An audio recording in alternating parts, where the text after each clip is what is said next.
This is Casper de Nora, and you're watching the Chat with Chaps live show.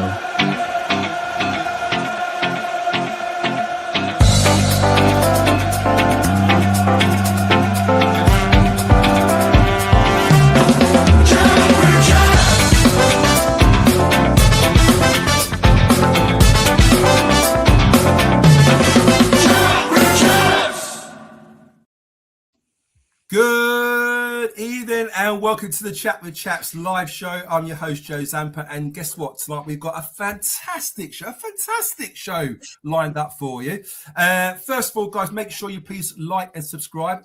As you know, everything we make to this channel goes to Cancer Research UK, so you can do your bit just by liking and subscribing. Last week, I got a bone pick with you guys. We asked for 350 likes, and we got 100 likes less than the week before. We got 307 likes. We only got 207 likes. So this week, guys, don't let me down. Our PB is 307 likes for a show.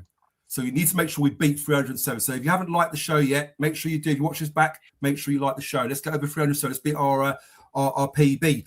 Thank you to our sponsors, Spectrum VR. Really do appreciate you backing us this season. And first of all, I'm going to introduce to you our lineup, our panel. First up, welcome our founder, the body to my right hand, Chris Chapman. Hello, I'm trying to look. I'm like this guy. I'm trying to retweet the show on Twitter, and I can't do two things. Sorry. Hello, good evening. Lovely to be here. And yeah, just shame about last night. We'll get into it, but the boys did us proud. They certainly did. We have got one more person join us in a minute. If you can work out his Wi-Fi password, but he should be joining us shortly. Next up, the chairman of the Idaho Marco fan club, the one and only Ben Green. How you doing, Ben? I thought that was for Bex. I'm all good, thanks, mate. Good. Hope you're good, mate. You're good week. And next up, last but certainly not least, the person who brings a little bit of class to our show is the lovely Bex. How you doing, Bex? You good? Yeah, no, I'm all good, thank you. Disappointed from last night, but do you know what? There was some positives from it. So yeah, all good. Glad to be here. They certainly were. Now, guys, we're going to go to the chat very, very quickly, and then we're going to start the show. So very, very quickly through the door is the one and only John Thorpe, John MSC. John, hope you're well, mate. Hope you're good. Great performance yesterday. Congratulations to you all, guys and gals, for the award.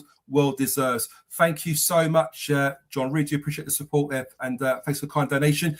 Guys, as you know, John is a friend of the show. Unfortunately, he broke his foot recently. Well, a little while ago, that didn't quite heal, and he's got his foot back in a boot at the moment. So he's struggling to walk, so he's likely to miss the Charlton game this Saturday because he can't get any disabled seated. So if you own a disabled seat at the Den and you ain't going this Saturday, get in touch. Let us know. If you've got a friend that ain't going, just let us know. Let's try and get John to the game on Saturday. We really do appreciate that. Right, let's hit the chat, guys. Next up is Carl Bracey. Either hope you well. Jeff Chandler, hope you're good.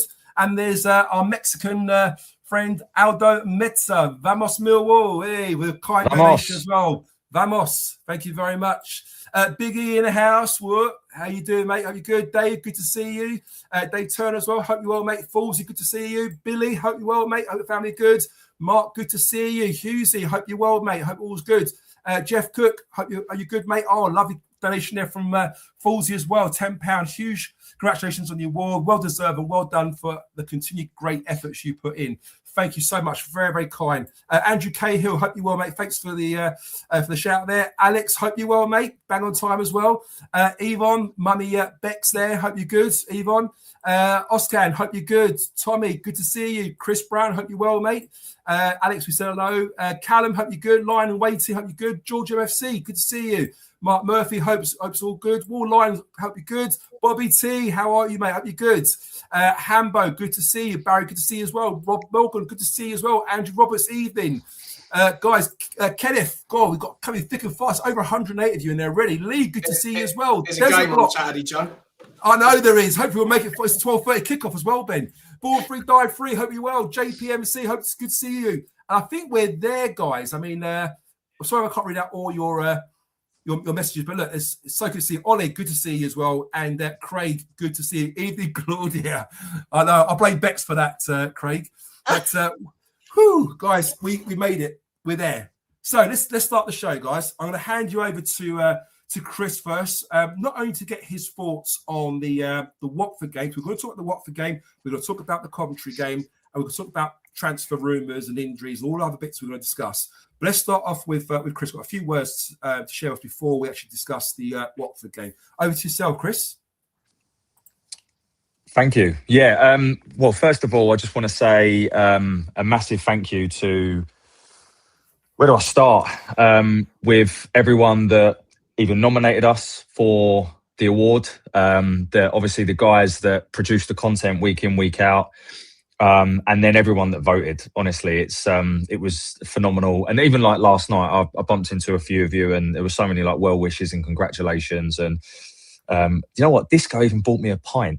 That's how happy he was. Wow. So yeah. So no, honestly, I just thank you so much. And I think what it shows is that over the last 18 months, we have all built a little community that is in it together. And the fact that we've got 3,000 subscribers, and yet, you know, you've got the likes of Benjamin Bloom, Second Tier Podcast, that got 10 times that, and yet we still managed to win it. I think just shows how everyone is pulling in the same direction and we're contributing together. So I've got no idea how many votes we got, no idea, but I know it was a comprehensive win. So I've got a drum roll. We rehearsed this, guys, off air at the moment, so we're going to go along with it anyway, right? So you passed it to me. I didn't know what. Let's just. We had this all planned, but you know, we'll still run with it. So, Chris, do you want to announce the winner?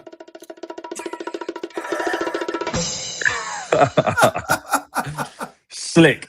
I'm waiting for an image. Oh, hang with it. God, I just can't get the staff there, can you? I need a producer. I really do. I need a new right hand, mate. That's what I need. If there's any producers out there willing to lend me their left hand, I'll take it. There you go. Thank you, Joe. Hey, so yeah, Championship Podcast of the Year. We won that. Thank you, obviously, to the deck. 2025 Football Creator Awards. Yeah, it's just honestly, I was gobsmacked. So just thank you so much for the support, the kind words, and you know what, we're just getting started because there's plenty more exciting things to come. So all I can say is thank you, and let's keep it up. Let's keep it going. Those 2,000 burner accounts I created worked. Great achievement. We've got somebody who's going to join us. Actually, better late than never, eh? The one and only Paul Donovan. How you doing, Paul? Hello. Well, I'm better now. I'm on. I tried. Apologies. I was going to say you're more in and out than Zach Lovelace at the moment, are you? Is he coming or not? You know what's going on? I've got no idea, mate. I think he's mainly out, isn't he? He is mainly out, a bit like you. Yeah. How you doing? You all right? Yeah, good, mate. Good, thank you. Good to see all the lovely faces. Look at these happy, smiley faces. What's going on? Well, it's because you arrived. Happy to see you. Wait for you, That's mate. why. Yeah. We're, it's not a happy face, it's a shock face. That's what it is. Anyway, cheers for coming on with us, Paul. Chris, I'm going to hand you over to you. Just want to get your thoughts very quickly on the Watford game, if you don't mind. Just want to. It's such a big performance and a great win. It'd be nice to kind of get your thoughts on that, anyway. Yeah, cast your mind back to. Oh my good. What are you doing? It's been a while, right? He's only lasted 14 Someone seconds. sack him. Go on. Podcast of the year. So, podcast of the year. We ain't getting it next year, are we? Oh, Thanks mate, to Paul. Fucking I've got my boys' headphones plugged in after mine are dead. I've just got in from work. Well, your wife's knickers. Yeah, we get it. All right. Yeah, that was before they were on air already. Chris, what's your thoughts on the Watford game? Well, it's lovely to have you on, Paul. Honestly, it really is. So the Watford game, I mean, it feels like a lifetime ago, doesn't it? To be totally honest, but I know we've got a bit of a good record there, but it was a fantastic performance, wasn't it, from start to finish? You know, I've seen many a person say, from a Watford perspective, who are the best team that they've seen down there. It had all the physicality you'd want in a win, and Millwall style, but also some really good patterns of play, particularly down our right hand side that we've come accustomed to. 2 decent goals, and obviously I know we didn't get a result last night, but the effort these lads are putting in. Alex Neil said it in his post-match. They are leaving everything on the table. Whether you rate certain players or not, that's a different question. But in terms of the effort that's being put in, is just fantastic. And a real statement of intent for me is to go to a top 6 rival and win comprehensively, which I think we did. So fantastic performance. And I felt we carried that level of performance into last night. Unfortunately for us, it just wasn't enough. Yeah, you're actually spot on. And I love the fact you mentioned about that right-hand side. We do look quite strong. And I'm pretty sure Angelo mentioned on his analysis that we're probably up there as probably the strongest right sides, aren't we, as well? Was it you or Angelo? One of you said it anyway. So now cheers for that, Chris. And Bex, come to yourself next. What do you make of the Watford performance? Yeah, I think we've done really well, actually. I wasn't expecting to get anything out of it. I was thinking maybe a bit of a draw, but I was really surprised with the win. And I think they showed some real strong positives throughout. And I think it was great to see Josh Coburn come back in and actually do what he done. I think he's looking way stronger than he did before he got injured. He looks like he's bulked up a little bit. The confidence, I think, just exudes from him. So I think, yeah, it was a really good performance all round from everybody, to be fair. I couldn't pick out anybody really that I would have thought that shouldn't have been in that team on that day. So yeah, it was quite nice to get the win and then go in strongly into last night. So yeah, pretty pleased with it. Nice one. Cheers to that, Bex. And Ben, come to yourself next. What do you make of the performance against Watford? Yeah, we were excellent, mate, weren't we? I think always a telling sign of how well we played when we were all sat in the chat talking about our man of the match. And I think everyone said someone slightly different, right? There was 5 or 6 excellent performances. For me, I thought Alfie Doughty, again, probably one of his best games in a Millwall shirt. He just oozes class, doesn't he? And I think we've all said it. If we can keep him at a high fitness level and keep him off the injury or the physio table, then he's going to be a real difference maker for us. But I thought Alfie was excellent. Obviously, a little bit of added incentive for him, being a Luton lad. We were top draw. Kudos to Negley, been very critical of him. His performance levels are certainly increasing. An unbelievable pass, great run from Coburn. But we were just brilliant, mate. Watford are one of those sides that we all hate certain clubs, right? And Watford, Reading, they're all in that little bracket for me. I can't stand them. They're such a shitty nothing club. So seeing them so rattled by little old us in nothing, I just love it. They were so rattled, weren't they? So just great result, great performance. Nice one. Cheers to that, Ben. And Paul, just come to yourself, mate. One of the best away performances. Who would you say stood out for you, player-wise? Who's the best sort of player stood out on their performance? You're muted. Can't be muted. He's fine. You're right. Go on. Carry on, Paul. Carry on. We're not going to be shortlisted at this rate next year, are we? Let's be honest. Honestly. First half, I didn't catch it. So I was on my way home from work first half, so I've only caught the second half. I was on the phone to my dad and he was saying how well we were playing. So I thought I was going to bock us by the time I got home and kind of got it on. But yeah, the second half was just phenomenal. You've named it. I've even thought the back four, brilliant. Taylor, Cooper, they just didn't lay a glove on us. They was in such good form and not for 1 minute was I worried. So, obviously I only got to see the second half, but yeah, just superb performance. Nice. I had a look. They apparently had 2 shots on target. I can't remember. Whole game. Wow. I can't remember those.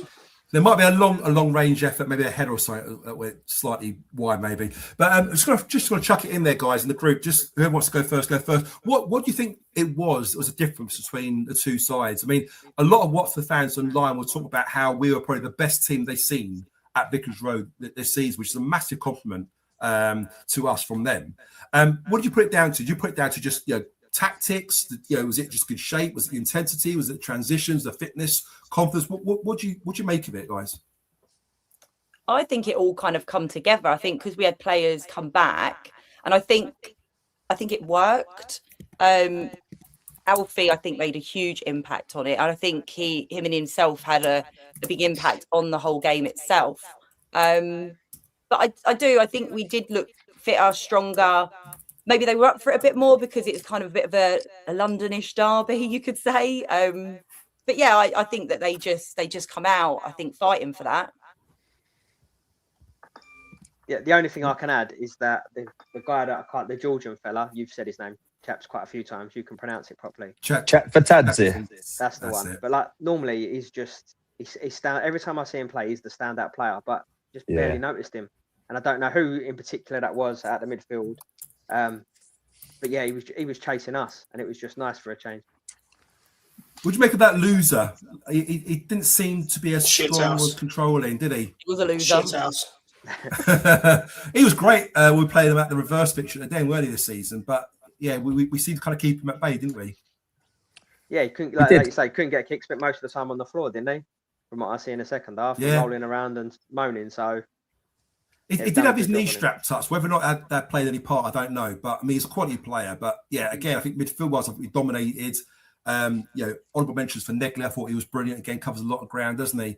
And Josh Coburn, I mean, coming off the bench the second time, two goals in 2 games, both times off the bench, and he looked a real threat when he came on, didn't he? He looked sharp. He looked up for it, didn't he? Yeah, Josh, he did. And yeah, sorry, Chris, go on, mate. No, I was just. I think he looks like he's bulked up a bit, as you say, and I think that the other thing as well is it's just good to have that competition. It's good to have options. You know, that's something that we've just lacked. And to me, there's no surprise that we're getting players back, and all of a sudden we look better, right? We start to click. I think we've got to give a shout out to the patchwork midfield we've had, because in the last 2 games they've come up against probably the 2 best central midfielders in the league. Actually, if you think factually, Lutzer is the best central midfielder in the league, and then Coventry have got all they've got Torp, they've got Grimes that they spent a load of money on, and I don't think I could say in either of those games that the battle was won in the middle from the opposition. So I think we've got to give a lot of credit to the patchwork midfield that we've had. And again, that just stands us in good stead if we can get a little bit more consistency. I think as well, like with that, Chris, like what you were saying, like we were really critical of that whole patchwork, like the patchwork project that we had, that they kind of just threw them, like we had to kind of throw them all together. And I think, like you said, it has proved that they've kind of taken it and then just kind of rolled with it. And now we've got them players coming back. It's really working for us. I think there was a word that you used. Sorry, Giles, I'm sorry. A word that you used there was intensity. I think our intensity from start to finish was incredible. We just didn't give them any respite. We were all over them. Defensively, we were superb. You mentioned Coops and Taylor. They're just animals, aren't they? They just hoovered everything up. Our press was unbelievable. The energy. I think if there's a bar to be set of off the ball, and I think we carried it into Coventry, like Chris said, it was that's the bar now for us in terms of off the ball work and making it difficult for teams, because they said we were physical, but it was just we were all over them. We were absolutely all over them, and that was 1 to 11. We were superb. Yeah. Well, can I just jump in? Go on, mate, go on. Sorry, I just want to jump in and throw a little cheeky stat in to kind of back up Ben's point there. So we are statistically top in the league for the following 3 things. Number 1 is winning possession in the final third. And that, again, is down to intensity. Number 2, crosses into the box. We are number 1 in the league. Doesn't necessarily mean we convert them, but balls into the box. And that, to me, tells you that's how Alex Neil plays, right? Gets down the channels. You see it all the time. And we saw that against Watford, where Crammer and Doughty were very, very high. And then the third one is aerial duels.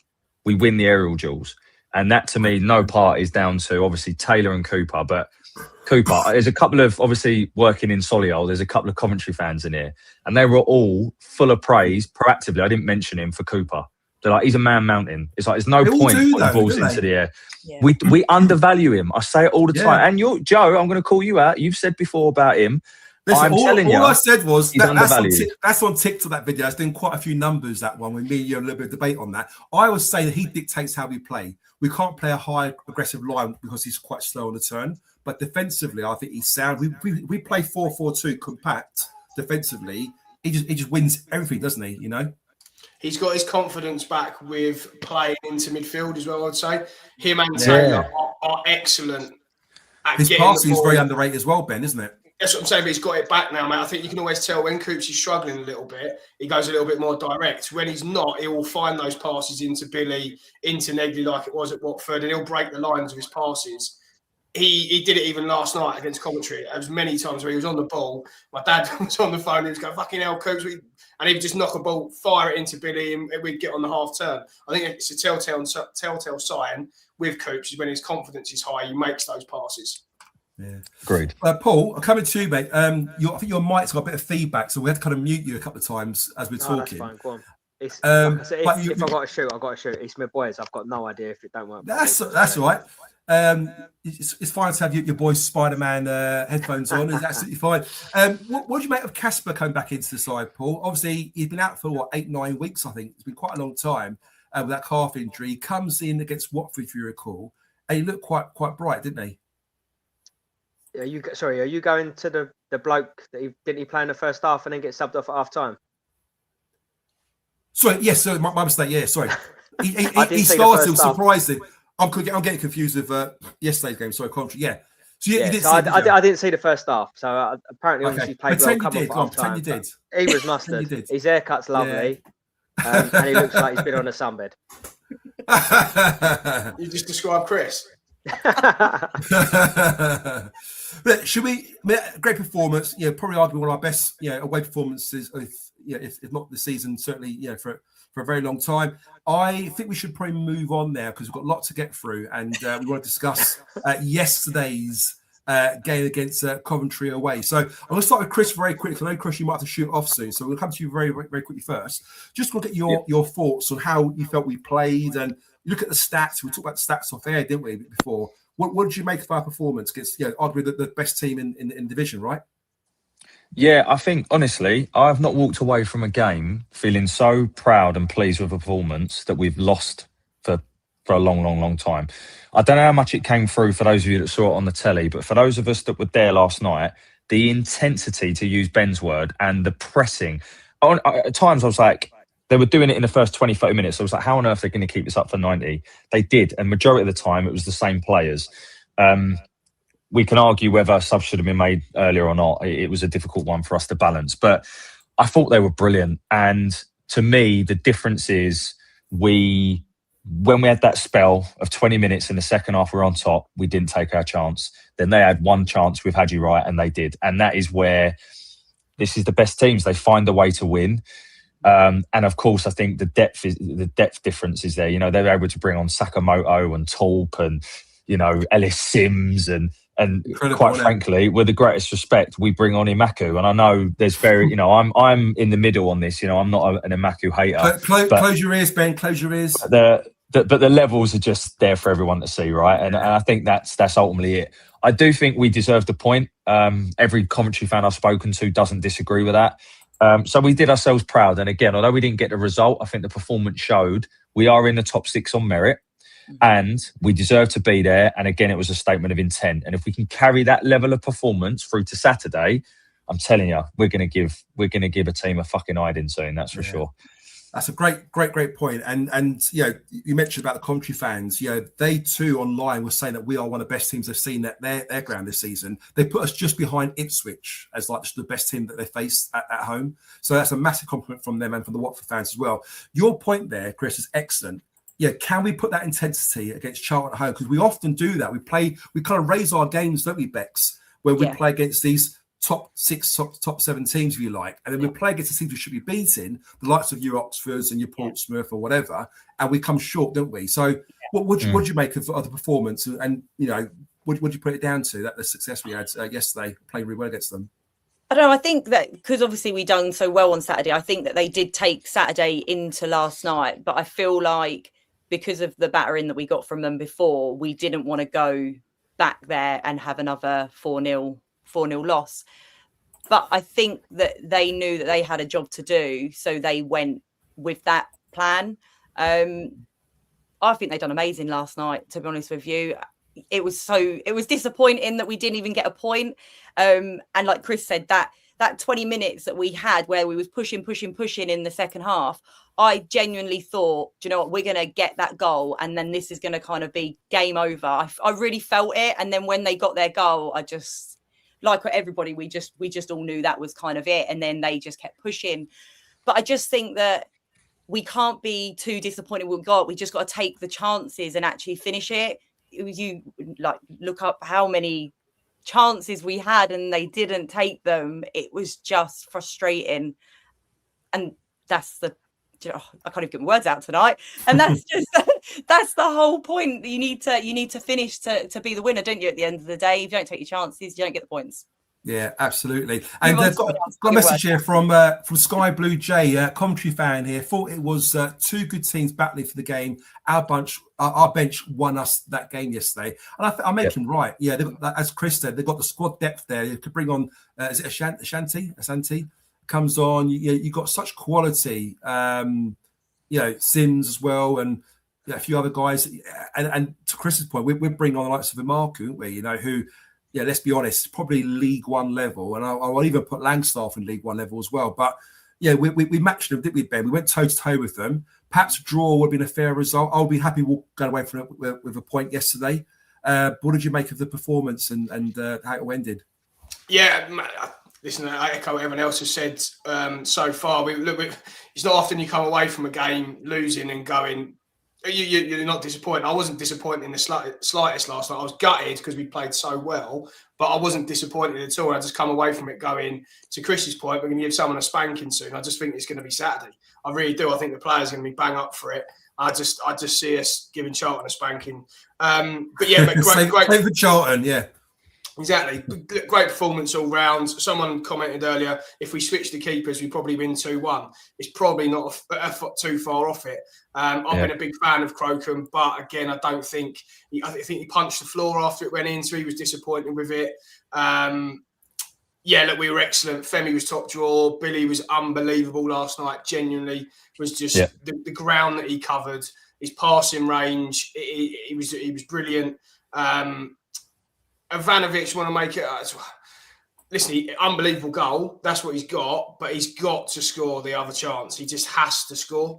There was comments. We said it in the chat. Could he have passed it? I think after his first touch, if he passes it, it's the right time. After he has a second touch, he has to score. It's an unbelievable save, but he has to score. And I think again, Beck said, you just knew, and I was speaking to my dad, I said, you just know they're going to have a chance and you know they're going to score. That was a disappointing thing. So, a great performance. If we play like that for the rest of the season, we are going to be causing a lot of teams problems. And I've got no hesitation in saying we're going to finish in the top 4, I think, if we play like that for the rest of the season. Yeah, can I just add as well? Like, Ben, of course, you were watching on Sky as well, wasn't you? And they were really complimentary of us. They were probably the best commentators that I've listened to in a while watching the game. And they were really complimentary about how we were playing and actually how well we were doing. At the beginning, they did make a bit of an off-the-cuff comment, say that we shouldn't kind of be where we are playing what we're doing. But they kind of pulled it back. And throughout, I think we impressed more than people think. I think we impressed ourselves, to be fair, but yeah. Yeah, quick shout out to Chris Ulumo because he was very, very complimentary about us last night. I thought he spoke really well. I think it was very balanced, weren't he, with his views and spoke very well. I don't know where Paul's gone, so we're not going to ask him for his thoughts. But guys, I want to chuck this one in the middle here a little bit and have a little bit of a debate here, if you don't mind. What do you make of the Romain Esse situation? Because I think the fans are slightly sort of torn in the sense that some fans don't give a shit. Some fans think, you know what, if you give it, you got to take it. Other fans are saying, well, we made him. He's our youth player. It wasn't for us. He wouldn't be a footballer, professional footballer, blah, blah, blah. Where do you sit in this, guys, in regards to the levels of that kind of, hostility between player and fans, if you like? I mean, just to give you a little bit of content here. So he brings out a tweet, which I can bring up on the screen here. He says, another big result. Grateful for all the support. Delighted to score my first home goal. Felt bittersweet against my old club. Everyone who knows me knows how much I love and respect I have for my old club and teammates and staff at Millwall. God bless you all. See you next week. Now, that's great, but he doesn't mention fans there, does he? So he's almost like not having an indirect dig at us, but he is in a way to sort of say, look, you know what? Sorry, apologise to the staff, apologise to my old teammates, but he's not obviously apologising to us. And let's be honest, does he need to apologise? Are we deserving of that? Yeah, if you give it, you take it. I don't know who wants to go first on that one. Chris, do you want to go? Go, Chris, you go. Yeah, I don't mind. Yeah. So for me personally, I think as a rule of thumb, I couldn't really care less. And in terms of if someone used to play for us and celebrates or whatever, I just think like that's horses for courses. And we give shit to anyone, right? We give shit to a ball boy last Saturday. Like you can't like dish it out and not get it back. So that's my kind of rule of thumb. What I would say is, I was surprised he went to that extent to celebrate, because for those of you that were there and you saw it in real time, it was very deliberate. It was very all this sort of like, so that was the bit for me that I just felt, he's a young kid, but I just was surprised at the level he went to. And there is a deliberate omission in that statement. And then post-match, if you listen to his interview about the fans. So he's clearly got a bit with him, a bit with it. But that's kind of where I stand. So does it bother me? No. Do I think that he's a bit of a knob for doing it? Yeah. So you're kind of like sort of in the middle a little bit, or you say on the fence a little bit on that one?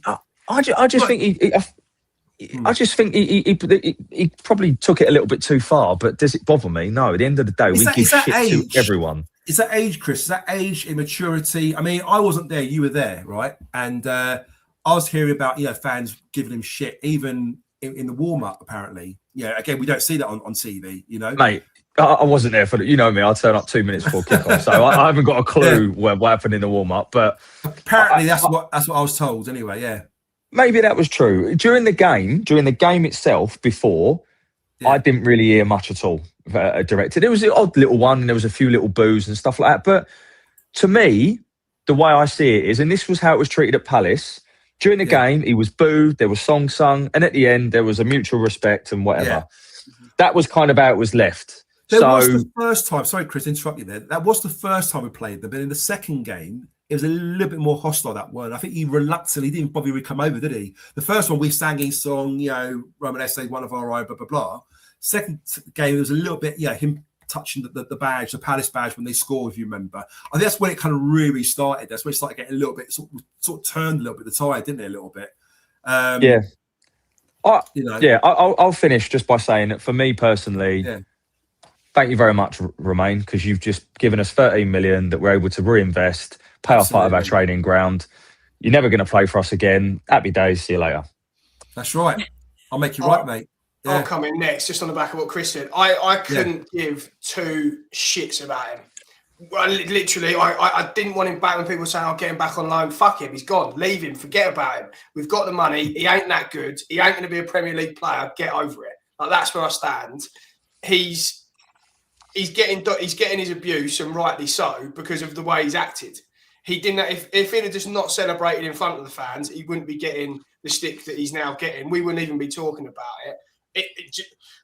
He's winding me up, because we're talking about him like he's a 10-year seasoned, like he's been with us for 10 years. We had him for 2 years basically in the senior team, and even then he didn't really do anything. He weren't that good. Yeah, we saw glimpses of it, but we were never going to realise his potential. Like what Chris said, thanks for the money. See you later. Fuck off. Cheers, that Ben. I mean, I want to come to you next, mate. And I love what Ben just said there. And honestly, it's the truth. And what he's saying, I make him completely right. But you make comparisons between him and Jed Wallace. There was almost like an element of class. Yes, you could argue you should have done the old Bruce Forsyth, get down one knee, punch the air sort of thing when they scored that time at the Den. But ever since then, I think he conducts himself well. I think even when we called him CUNT, he'd always come over and try and clap us, even though we weren't really interested. He'd tell him to go and do one. So I think he's always tried to be quite classy in how he approached it. Whereas, again, look at Romain. Yeah, the goal scorer is one thing to celebrate in front of the Millwall fans and point at them and laugh. But the second one to then go over right at the end when the fans are walking out, to put his arms out and go like, well, you're going now. Yeah, what's wrong? Yeah, where are you going now? Yeah, he's almost like mocking us. Again, is that immaturity? Is he going too far, or is he in his right, Paul, to do that, considering the abuse he kind of got the other way? I think Angelo put it right. I think he's just thick as shit. He's in the chat. He said he's thick as shit, didn't he? He's not got a brain. He could have handled it a lot better. But I am in what Ben was saying basically as well. It just doesn't bother me. It's water off a duck's back. As soon as he started saying, there was a Palace interview as well. I don't know if you've mentioned it, obviously, where my Wi-Fi went, but he said something about South London's ours after we played them as well. Just some absolute stupidity. Obviously, I was at the first Palace game, and we did give him a bit of stick. And to be honest with you, I did feel a bit like, and then at the end of the game, he looked like he wanted to come over, but he was gutted. And I kind of had a bit of goose. I was thinking, poor kid, like, he could tell. And then everyone give him a clap and that. And then he went straight over to the ultras and started fist pumping them and tapping the badge, said South. So as far as I was concerned, that was the point where I was kind of done with him anyway. But yeah, I'm gutting, obviously, that he got a goal. And I see all that nonsense at the end. So yeah, fuck him. Let's have it right. He didn't do anything else. He didn't.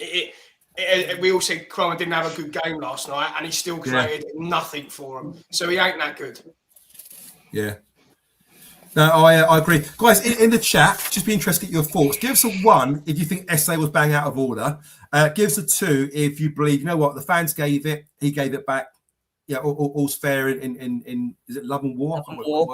Yeah. So 1 is what everyone said. I just agree. Yeah. Or 2 if they gave me Cromer. I'm happy. He's right, exactly. Give us a 1 and a 2, guys. Chris, anything you want to say? I know you got to shoot off, mate. Is there anything you want to say before you leave us? You look like you're flagging there, mate. You've had a long day today, haven't you? Mate, I am fucked. I was going to chuck some Pro Plus at you, so throw some Red Bull. I've had 2 monsters today. It's not my right hand again, is it? It's not my right hand again, is it? Paul and Joe. So I'll leave you with 3 things. The first one is, I think whatever happens this season now, we need to be incredibly proud of this team because they are giving absolutely everything to try and be where they are, and we're there on merit. That's 1. Number 2 is a massive shout out, I think, as well to Alex Neil, who has got a really good way of playing that fits with our DNA, that fits with our identity, but that's effective. And many, many teams, they always, after the match, they go, oh, yeah, we know what we're going to expect with Mill, they're physical. Well, they can't fucking deal with it. So if they know what to expect, they can't seem to deal with it. So I think that's a massive credit to Alex Neil. And then the third one is, to the club, I know we're trying, let's go out and support him because we are a couple of players away, a goalkeeper and another forward option probably on that left-hand side, away from being a side that is comfortably going to be in the top 6. So they're kind of my final 3 points whilst I drift off into a Premier in bed. Cheers, Christopher. Cheers, everyone. Thanks again for the votes. See ya. Bye. Cheers, mate. See you later. That's good to have a Chris with us. Now, guys, moving forward slightly. One of you touched, I think it might have been Ben earlier, regarding Max Crocombe, possibly being at fault for 1, if not 2 goals. So I'm going to start with Bex first in this one. What do you make? Was he at fault for 2 goals, or would it be a little bit too harsh on him for those goals? Bex, you're in shock. Ben, come and see next, mate. What do you make of Max Crocombe? You think he's at fault for those 2 goals? Could he have done better? No, I don't think the first one. I think the first one he's actually made a great save first up. The second one, I've watched it back a few times. Is he at fault? He's gutted with it. He's disappointed with it. Would I expect him to save it? Yes. I think that probably then answers my own question. Is he at fault? Yeah, I think so. I think he was disappointed. As we've already said, if it was the other way round, does the Coventry keeper make that save? Probably. So I think, yes, definitely the second. I think he made a great save for the first one. He's got no chance with the rebounds. Yeah, I guess it's a difference, isn't it, Paul? Like, you look at margins of sort of, how goalkeepers can win you games sometimes, but it can also cost you games, can't they? I thought the first one maybe he's unlucky. Yeah, he done well, get the first save, couldn't quite kick the second rebound in, but that second one, the fact he actually got a hand on it, but couldn't keep it out. I just felt that, you know what, a better keeper, could we have got a point yesterday, Yeah, I mean, the first goal, I'd say it was more the maybe even the centre half. The ball, or I think Efron Clark, I think he'd dribble past 2 of our players. I think obviously Aziz Kwama puts a ball in and the guy gets in the middle of our 2 defenders. So before it gets to him, there's been 2 mistakes anyway. So I can't blame him for that one. I do definitely think he should do better for the second one. As you're going to see a bit of a common theme with people like him and Langstaff, it's weird. I have kind of a sympathy just because I don't think they're at the level required. So I like Crocombe. I think he's given us much more assurance than Bender did at any point. And he kind of comes across like a leader, like a bit of a Fordy type, despite the fact he hasn't got experience in terms of at the level. But I just don't think he's going to gain you many points. So yeah, I know we're Patterson, aren't we? to that point, we'll talk about him in a second. To that point, Paul, are we forgetting that we brought him in as a third choice keeper a little bit? You know, he was coming in behind Bender, who was covered for Lucas Jensen. So perhaps maybe he is playing, slightly above his pay grade at the moment, and therefore, maybe we should be looking to replace him this month if we could get a better quality goalkeeper in. Yeah, I think we will do, and it's probably a bit harsh on him, to be honest with you, with how he's performed. But do I think we should? I think we need to if we are serious. But I mean, he's not done much wrong. And sometimes, remember when you said when I was younger, you judge a keeper by the amount of mistakes a lot of the time. Not like because obviously they stand out. And he doesn't make many mistakes apart from his kicking, which is at times appalling. He's not on that kind of George Long's or even Bender when he played. He made a few mistakes, didn't he, as well? Like he's quite. Yeah, that's what I mean. There's no like massive rickets where he's letting it through his hands or whatever. It's just more the 50-50 ones where you're thinking, but we have been spoilt. We've had the likes of Bart pulling off ridiculous saves. Jensen started slow and then he put Sarkic with the one at Southampton. So we have been spoilt for like good keepers that can make important saves at important times. So. If how I'd sum it up is, I think we definitely need a keeper. If for whatever reason we couldn't get one over the line, then I wouldn't be adverse to obviously him starting for the rest of the season, and I'd be comfortable. I just expect a bit better. That's a fair point. We will touch on transfers in a second. Bex, I'm coming to yourself. Just get your final thoughts on Max Croker. I think we lost you there earlier. Before we do, I asked the chat earlier, one, if Esse was bang out of order. Two, if they felt that, if you give it, you've got to take it back. And Bex, you good at maths. Do some quick maths for me. No. We got a 1. We got a 1. We got a 2. We got a 1. We got a 2. I don't know. A 2. A 2. A 1. Who's winning? We've got a -1 there. 1 minus 1. 2. We got a 3. If that counts. The 3. We got a 2. We got 1.5 from John. A 1. A 3. A 2. A 2. Who's winning? Who's winning?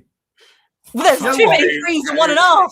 What did you not get? 1 or 2, not 1.5 or 3. Guys, we need someone like Alex in there to sort of add it up and give us a total. So, Alex, I would say that was probably leaning towards more 2s. I would say. More 2s. It started off more 1s. I'd say it's 2. So, what we're saying is, you know what? Fans gave it. He gave it back. Fair dues, yeah? Bex, Max Croker, what did you make of not just his performance last night, but just overall? I mean, is he someone who we should be looking to prioritise and replacing this month before the transfer window is over? And could you have done more in that game yesterday in regards to the goals he conceded? So I'll start on yesterday. The goals, the second goal, I really felt like he needed a stronger hand on that and he could have had it. He wasn't far off. I think he was really unlucky. Maybe his technique could have been a bit better. I'm not a goalkeeper, but I feel like if he had a bit of a stronger hand to it, he could have kept it out. The first He's a right hand like me, doesn't he? Yeah, he does need a right hand man like you.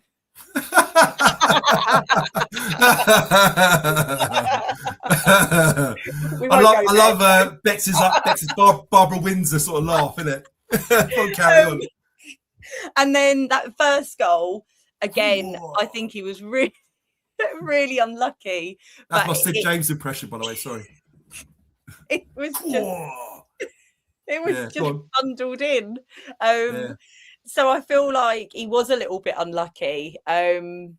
Overall, his performance last night, I think it was good. I do think it would be harsh if we brought another goalie in to replace him now, because I think he has been doing brilliantly.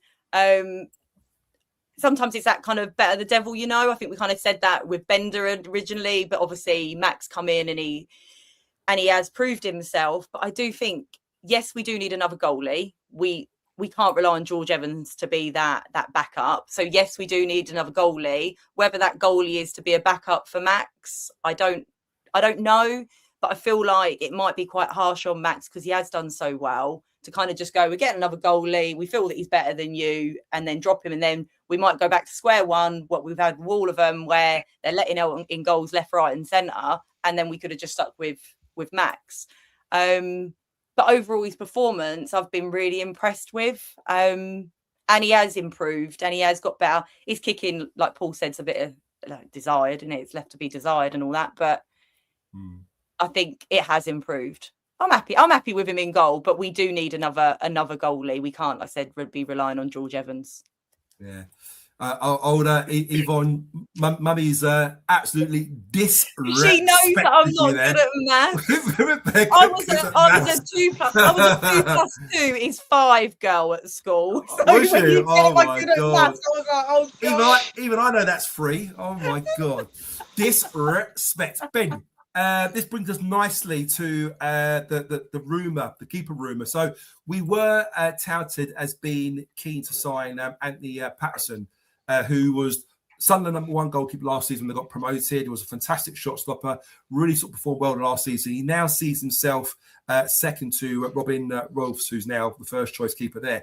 Although today there's been announcements that West Brom are now looking like their favourites to sign him at the moment. I believe a lot of this is down to Sunderland wanted full wages paid, and of course he's on Premiership wages at the moment. Whether or not we're not able to do that or want to do that, perhaps West Brom are, who knows? But is he the sort of keeper you feel could be the difference in us sort of going up this season rather than not if we stick with Max, for example?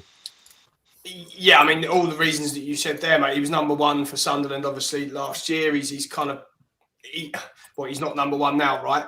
I can only imagine the reason he is potentially going to go to West Brom over us is the wages thing, because they're obviously in free fall. And who would want to live in the Black Country? So, that's the only reason, right? It's got to be the wages. But yeah, listen, he's a very good keeper. If he's the one we're after or were after, I'd be all over getting him. Yeah. What about yourself, Paul? What do you make of that? Would you be keen to get him on board? And I guess, is that a priority for us to change that position? Or are you quite happy with Max? What's your thoughts on that? Depends on the budget. Yeah. If we can afford him, then we'll get him in. But if it means that you don't get a striker, or whatever else we are after a ring, or I'm not sure. But I wouldn't. Gary makes a good point though here, Paul. It makes a great point. I mean, West Brom are struggling financially. It's clear, it's out there. Everyone knows about it. So how on earth are they managing to entice him? Is it a bit like what Ben's saying? They're fighting relegation. They need a goalkeeper, and therefore they're just putting all their eggs in one basket with him a little bit. Thinking, right, we need you to help us stay up. Maybe, I don't know. Maybe, but I mean, it depends how much of a say he's got himself. I can't see why I'd want to go down and have a relegation dogfight when he could be part of a promotion and get himself a move or be in the limelight a bit. Maybe they're just willing to pay more, but that is football. That's life. You can't just keep offering more if you're not prepared to pay it. So if we don't think he's worth X amount and we're short, then we have to just get on with that. We either find someone else or we stump up the money. Maybe it's just we're waiting. Wait until closer to the deadline, and then we will pay the money. We're just playing a bit of, playing the game, basically. Game, yeah. It's rumoured to be a loan, right? It's not permanent. Yeah, no. Yeah, season. Sorry, Bex, do you feel it could be a game that they're playing at the moment? I mean, do you think that Mill should break our wage structure to sign him? Obviously, he's on big boat at the moment, being a Premiership goalkeeper. Yeah, I think, as Paul just said, if it means breaking the budget and then we don't get, say, a striker in or whoever else we're looking for, I don't think I'd want to break the budget, because I actually think that we need players in other positions personally. But if they want to kind of play the game out and see if we can get him for a good price, then so be it, sort of thing. But I don't know. I know of him. I don't know too much about him. I kind of know what you guys have all said. So he seems like he could fit in. But I don't feel that we should be breaking the budget just because we think we need somebody right now to replace Max. The other thing, sorry, I just point is that he's always been a bit heavy, right? He's a bit like Paddy Kenny type. They call him Paddy. So he's he's a little bit, and he hasn't played for 6 months. So also, true. I mean, I'm sure they would have scouted him and seen what he's like playing for their under 23s or whatever it is now. But we've got no idea whether it's going to take him a month to get up to scratch anyway. So it could be that they've kind of looked into it or met him. Good point. Met him at Krispy Kreme's or something and thought, no, we'll have a second. We'll go find someone else.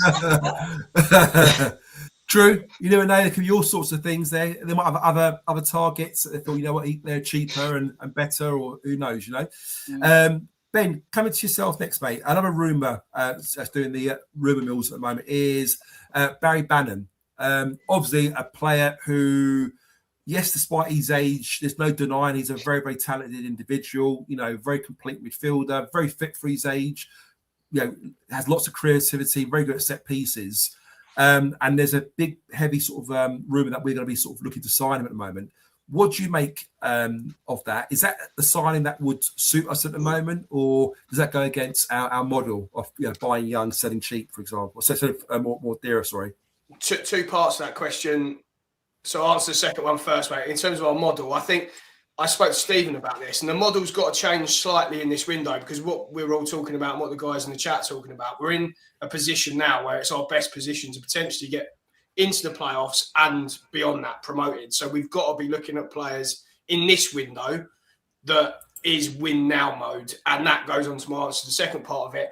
100%. Barry Bannon is exactly what we need. Quality, experience beyond many or any probably in the Championship, leadership, everything that we would want. I love Barry Bannon, and he's a shithouse that you'd want on your team. He's that sort of player. We saw his quality against us at the Den. He was excellent in that first half. He almost ran it for Sheffield Wednesday. Yeah. I just, for me, mate, yeah, I'd love someone like that. Listen, he is, what is he, 37, 38? But his 36, I think. Yeah. But his quality's still there. As I say, leadership, he's going to bring that. I just, if we could get him, and it's not ridiculous wages, do you know what I mean? He wants to come in and he's happy even with a 12-month deal, whatever it will be. I love Barry Bannon, and as I say, more importantly, he's a shithouse that you want on your team. Awesome. Cheers for that, Ben. Come to yourself next, Paul. I'd love him. It's not usual signing, and it's weird. If you probably picked up any other 36-year-old centre midfielder, I'd say no, thank you. But I just think he would give us something that we don't have. He's just got a bit of class about him. In games like, I think, Saturday and other times where teams sit back against us, we struggle to break teams down. So you've got Billy, Casper. They have, to be fair to them, they have done a few of the longer passes and played, and we've done stuff. But if you've got someone like Barry Bannon clipping it in behind and finding people in his creativity, I think that'll be massive. And I was trying to think of people to liken it to, and what's his name? He was at Norwich. Oh, it's gone out of my head. I'm sure it was under Alex Neil. Where's Houlihan? And I'm sure he had him when he was like 37, but he was unbelievable. And you get these certain players where their brain is quicker than anyone else's feet. So, all right, he's not got the legs, but as he's receiving the ball, he'll already know what's going on over there, and that's where the ball's going to be, rather than someone else who has to control it, look up, and then play it. So, for me, I think it'd be a brilliant signing. I still don't think it's going to happen. I've just got a feeling he's going to stay up north, and this is all a game to get what he wants, an 18-month deal closer to home. But I hope he does come. So, come to you, cheers that, Paul. Beck, coming to yourself next. There was a picture shown from yesterday when he was coming off for Sheffield Wednesday against, was it 2-0? I think they lost at home to Birmingham from memory. And he did look like he looked a bit sort of, bit down, a bit upset, gave his manager a hug, he sort of waved to the fans and all that. A lot of fans online were saying that's him saying goodbye, that's him gone. And they were gutted, So it looks like he might have played his last game for them. If he comes to Millwall, if we are going to sign him, is he a sort of sign we need at the moment? And how does he fit into our team? Because obviously you've got Casper and Billy. Does he get in ahead of those two? Is he a squad player, backup? Yeah, I think... So there's two parts to that question. Sorry. First I think maybe like if we signed him, that he would be that experienced player that we don't have at the minute. Because you think we got rid of all of our experience. For example. Yeah, it's obviously Luongo, he's injured. And then after that, we haven't really got that aged experience. So I think he could bring that into the squad, which we are kind of lacking. He has got that leadership role and quality about him. In terms of who he would replace, it's hard with Casper coming back. When Casper's on his top game, he plays that experience role, though he is a lot younger. He has got that experience. So I wouldn't necessarily replace him. And then Billy, I think it's a really tough one, because you've obviously then got Billy that's really proved himself. And he's had that injury and he's come back, but he has been a key player on that pitch. And I think when you look around on X with people talking about him, there's nothing but praise for the way that he's playing at the minute. So I think it's a really hard one. Maybe he's a bit of a backup. Maybe he's that backup that while we've got Casper coming back, that he could kind of fit into that role for the time being. But I wouldn't want him to replace either of them players. But I do think that he would bring some experience into the team if we were to sign him. It's hard to know whether or not, like you said, that yes, that's that final. It is that final goodbye to his team that he's at, but whether or not it's to come down here, I don't know. See what happens, I suppose. Yeah. Only time will tell. We're in early signings, aren't we? Yeah. Can I just say as well, though, you started off the conversation at the start of obviously the show saying about how Coventry made a difference with the players off the bench. Yeah. So this is what we might that's need. what we do. Whether it is Billy coming off the bench because Casper and Bannon start off, but do you know what I mean? Wherever it works when you've got 3-game weeks and stuff. Yeah. They're quality players, but they need help. Yeah, that's what I mean. You could start Bannon and Billy and have Casper on the bench. He comes on the next week. You rest Bannon and you start with Billy. To have those options is so important, isn't it? Definitely. What's your opinion, Joe? I wouldn't put him ahead of Billy and Casper only because the way we're set up, the way we're playing at the moment, I think you need those legs in midfield. I'm not saying he hasn't got the legs. He hasn't got the legs that they've got. I think if they're both fit and 100% ready to go, I think they're going to be first pick. But I do agree we do lack a little bit of creativity in midfield. There's so many times we get the ball, we're in possession, we're either losing the ball or that pass isn't quite right or it's a bit delayed. Or saw it yesterday, the amount of times Langsdorff, is a striker, but he would pick up the ball at midfield and drive in, and that ball's not being played quick enough. So like Bannon, as you said, we'll see that pass half a second, 2 seconds before an average midfielder will, and we need that creativity. We need someone who's going to unlock. How many times we play against teams that play a low block and we ain't got a clue what to do with the ball? We just played it across our back four. Have someone like Bannon in midfield for those sort of games can open up and unlock those defences. Maybe for other games when you play against tough opposition, maybe you put them on the bench. You play Billy and Casper instead, maybe. But to have that flexibility and that choice on options, I think it's so important, isn't it? Definitely. That's fun. I think to have the options, I think that's what we need. We need stronger options than what we've got. Yeah. Because let's be honest, at the moment, as we said, we laugh and joke and everything else, but you have got the likes of Marker, you've got the likes of Langstaff, and who else have got in midfield at the moment? I mean, the old boy, as good as he is, he's a young lad, he's still kind of finding his feet. Luong goes out, long-term injury, so we do need a bit of experience in that team, and if we want to challenge and get ourselves up, we do need that bit of quality, don't we? Unfortunately, I'm not saying he's going to play every single game for 90 minutes, but I think he could do a job. The only thing is, though, I'll put this to you guys, is rumour that it's going to be an 18-month deal. Now, I don't think he'll sign for a 6-month deal, so I think to make it worth his while, it might have to be an 18-month deal. Is that too much? Yeah. Do we think that it'd make the 18 months at that age, like no disrespect to us oldies and that, but do we think that he's actually going to get through and he's not going to get injured? Because at that age, if you're going to get a bad injury, the chances are, like we're seeing with Luongo, he's going to be out for the season. So the only thing I would say, Bex, is he's not, if he wants to stay in the Championship or with all the quality in the world that he's got, he's probably not going to, if you go through the other top 6 sides, is there any other top 6 sides that want to sign him? I know Preston are sort of rumoured. He lives in Nottingham, so Nottingham to Preston's not round the corner. I know Nottingham to us isn't exactly short, right? But I can't see that move happening. And I just think, not that I'd want to be signing a player to sort of coach others, but imagine him getting an arm round Billy. He plays in exactly the same sort of position. Imagine him imparting some of his wisdom. Now, we've seen Billy's passing range certainly improve. Imagine him just getting... I think that's Billy, and he's going to help us, like Paul said. I think he's going to add that depth, add quality. Rather than bringing on a Maku, we can put Negley out wide and he can go in the middle. Do you know what I mean? You just look much stronger. And I think you're right. We need that, like you just said, we need that person to be giving that experience and passing it on. Like when the likes of George Saville left, I know that he got a lot of stick, but actually when you listen to other players talk about him, they always kind of go back to George Saville and the guidance that he was given. So yes, Banham could definitely bring that in, and that's maybe what we need. Maybe we do need that player to come in and give that to the youngsters. and Joe and Paul, you both said it as well. In games where we do struggle to unlock a door, he will unlock a door.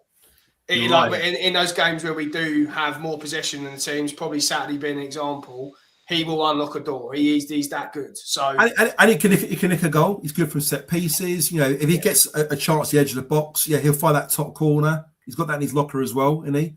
Whereas I don't think Casper and Billy quite have that range from outside the box to actually cause a real threat in scoring goals. You know.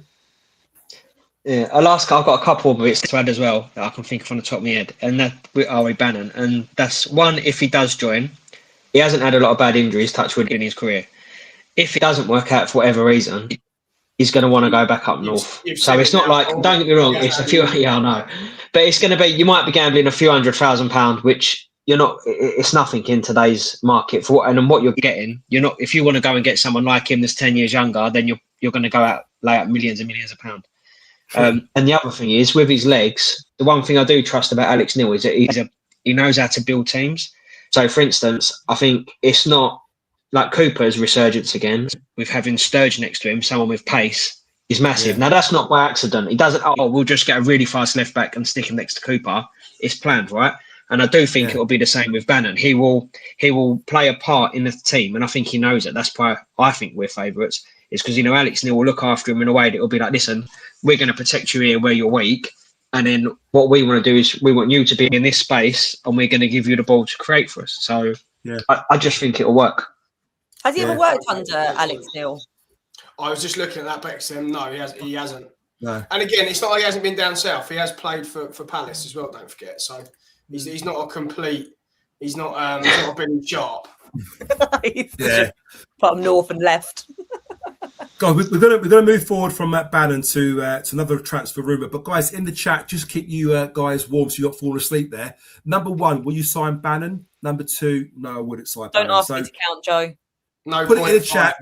Put it in the chat, and we'll get our mathematician Bex to calculate the scores. So 1 for yes, 2 for no. Paul, start with you this time. Another rumour, I don't know if you've seen it going around, is Macaulay Langstaff to Salford. So, I mean, you got to acknowledge their intent and their effort. I mean, they're obviously a League One team, but they're keen to sign him and they believe he can get them the goals, get him promoted. If they do sign him, would you be sorry to see him go? Do you think that's the right move? What's your thoughts on that?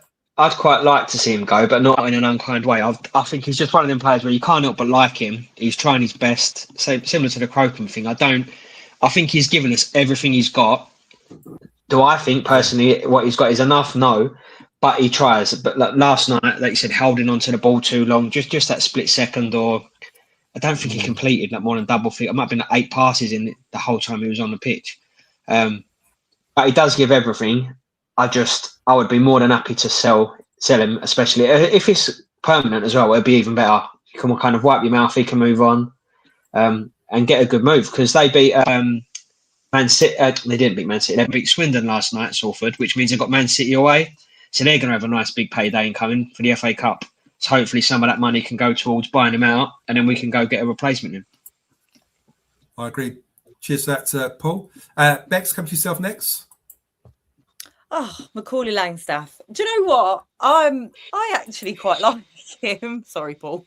But he is one of them people that you want him to do so well. Like I did feel last night, actually, like when I was having a chat with Mum, actually he did make a really good run and he got forward and he didn't have anyone with him. Like there was no one there. Hold on. Is that when no one was, and rather than hold it up, he just kicked it out for a goal kick? I know. I don't know what he was doing. Was he going for a cross or a shot? I don't know what he was doing. He definitely had a shot. There was no one there with him. He was running to that corner. Hold the ball up. And he just hold the ball up, wait for support to come and lay it back to somebody.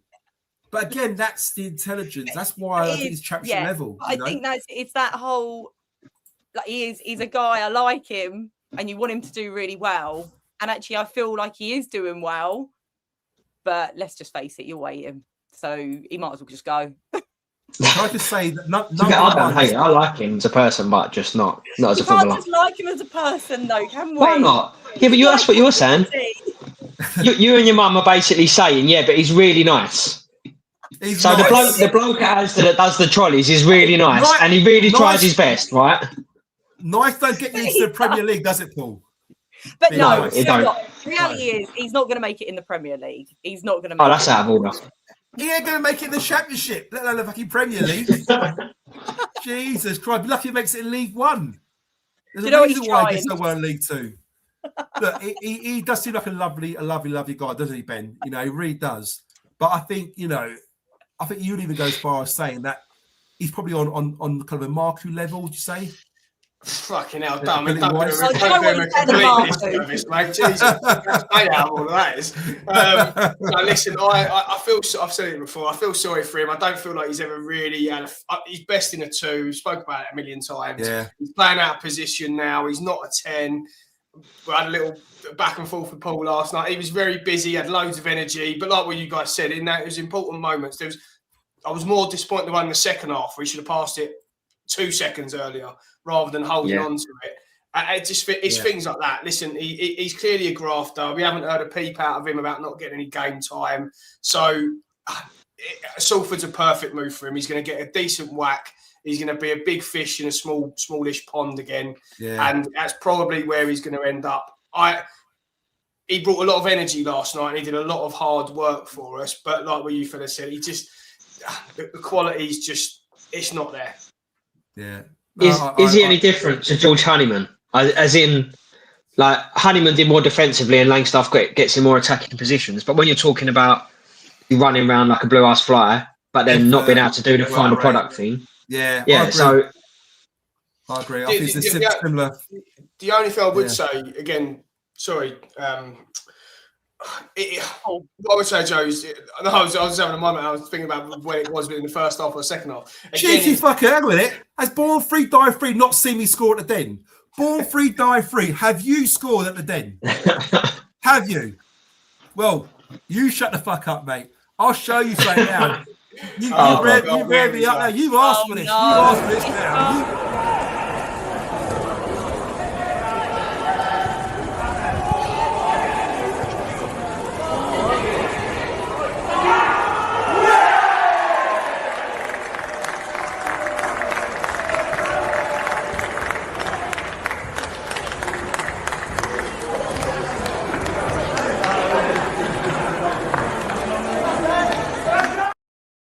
Have some of that, Tay. By the way, keeper's got to save that.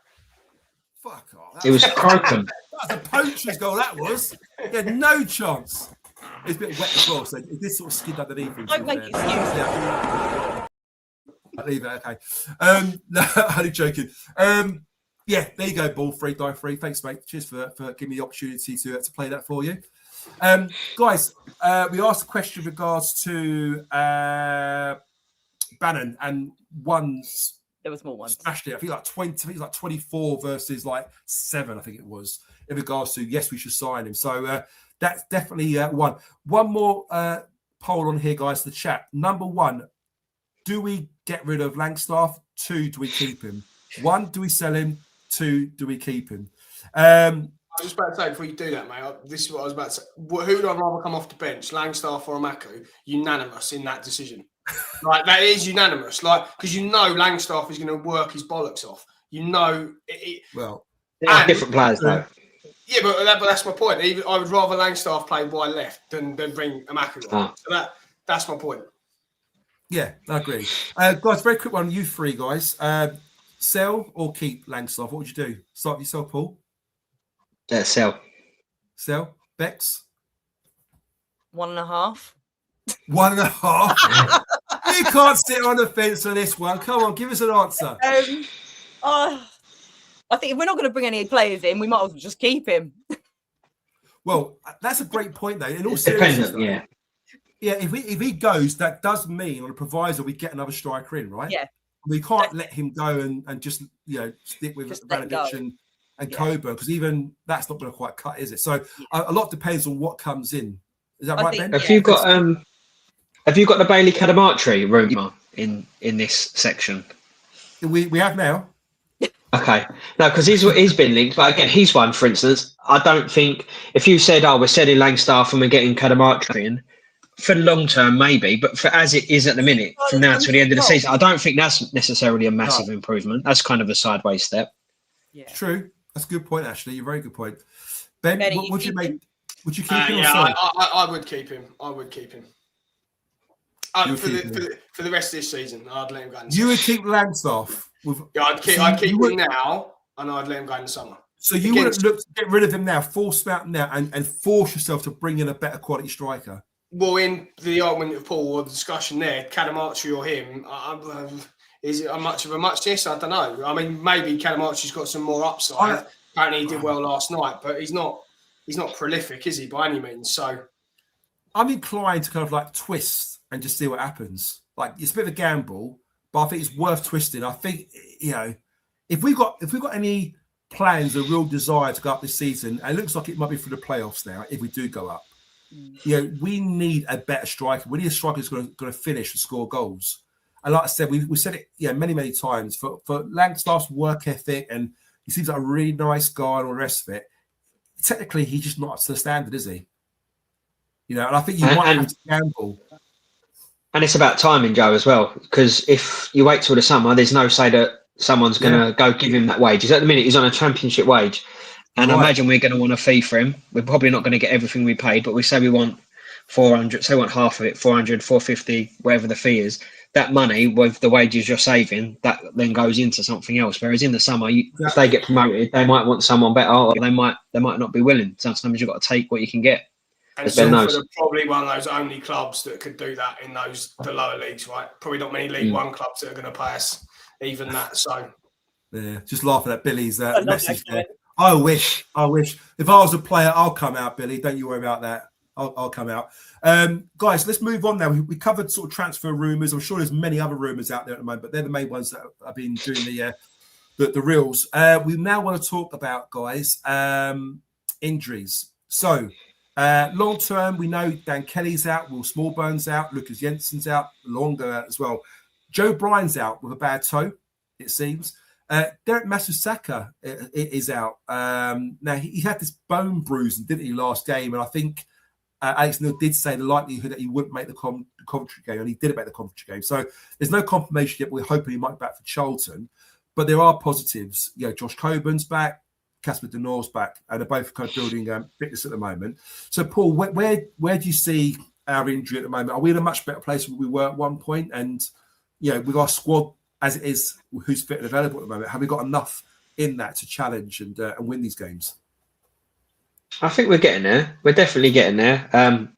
Especially if we do bring in a couple of players, you're going to see a couple of players missing out on the squad, and that's obviously always tough because that tests the dynamics and stuff like that. It has been interesting, the change since this bloke's come in, where they're kind of like dropping them at the squad, or they're playing them for 30 minutes, then not again. As happened with Casper, they're kind of managing them. They're being a bit more cautious, I suppose, is the way to put it better. But yeah, I mean, the proof's in the pudding, right? We'll find out, but only when the games start. After Saturday, we haven't actually got a midweek game for a while, so it's going to be a bit easier on the squad. And I'm hoping, if we can get people back and fit, then onwards we go. Does anyone know when Smallbone's back? No, I haven't heard an actual date. I think he's out. I heard he might be out to about March or April, which is ridiculous. I mean, wow, it's literally like the end of the season, isn't it? You know? Yeah, that's a killer. It is, yeah. Bex, how about yourself? Before we come to yourself, Bex, I'm just adding these up in my head as I'm going along, and I think it's about 14 all at the moment. Your mum has just changed it to 15-14 in favour of keeping Langstaff, which is not good. So we're back to 15 all again. Bex, what's your thoughts on our injury list at the moment? Do you know what? It's better. It's good to see that the players are coming back, and the players that are coming back are making an impact. Hopefully we can keep it to this sort of level where we're not getting any more, and the ones that are still out do get better. Since we've had this performance coach, it's been quite interesting to see how they are playing it. I was quite pleased in a way that Casper didn't do a full game last night. Did he even come on last night? I can't remember. Just remind me. Come on. About 15. It was 15 minutes, is it? Yeah. It was right near the end, yeah. Yeah. So I was quite pleased in a way that he didn't play, because that was kind of a worry that actually he would kind of take a bit of a beating and come back off injured. But yeah, I think, do you know what? Injuries are always going to be there, but it's nice not to have a long list anymore. You're absolutely spot on. It's definitely improving. Ben, just coming to yourself, mate, on that. Before you do that, we've got the Sky Blue Hub on our show. Good to see you guys. Mill are arguably one of the best sides to play at CBS. Only Ipswich under 26. Leicester caused us many problems as you did. And I've heard that a few times, Sky Blue Hub, from a lot of Coventry fans, to be fair. Yes, they were saying that. It's a massive compliment, and we really do appreciate it. We had a similar compliment from Watford. So I think we're definitely turning the corner. I think a lot of that stems from the fact that we've got a lot of our players, but are certainly coming back from injury. So who knows? A couple of more signings, and we could be up there challenging. But Coventry, by far, are a very, very good side. And I think the difference between you and us is that even you're not playing brilliantly, you're still winning games. That's the thing. If you win games where you're not actually 100% on it, that's a sign of a championship team that's going to do well.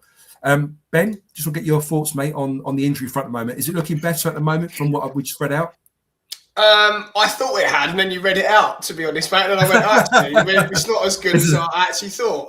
Yeah, listen, Bexley, it's great to see Casper obviously getting back. Going to be a massive help. And then there's quite a few in there we're probably not going to see. Oh, we know about Luongo. We're not going to see him. No. Paul mentioned Smallbone. I mean, that's just one of the most disappointing sign. He could be a difference maker for us. He was so good in that Southampton. I liked him. His class, quality. Obviously, he needs to get up into his fitness, but we haven't had a fair crack at seeing him. Just got him with that one.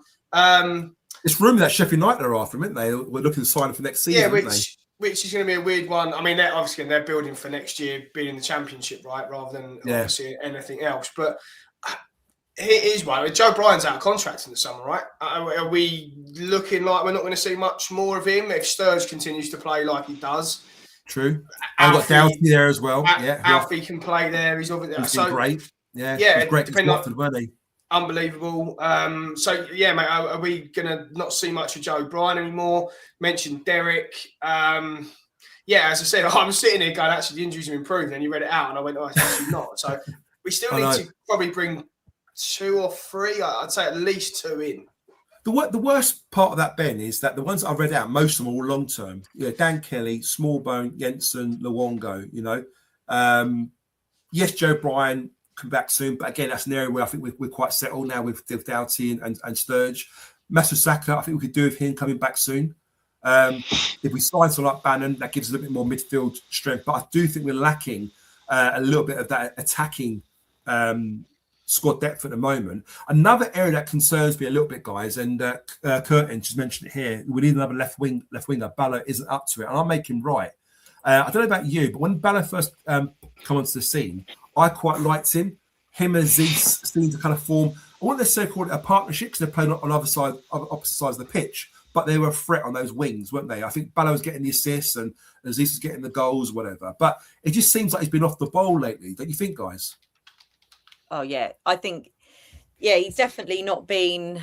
He's not followed through from that beginning. Like you said, I'm very much like you, Joe. I was very impressed with him at the beginning and felt like he was going to be one of them players actually that was really going to shine for us. But he's been very hit and miss.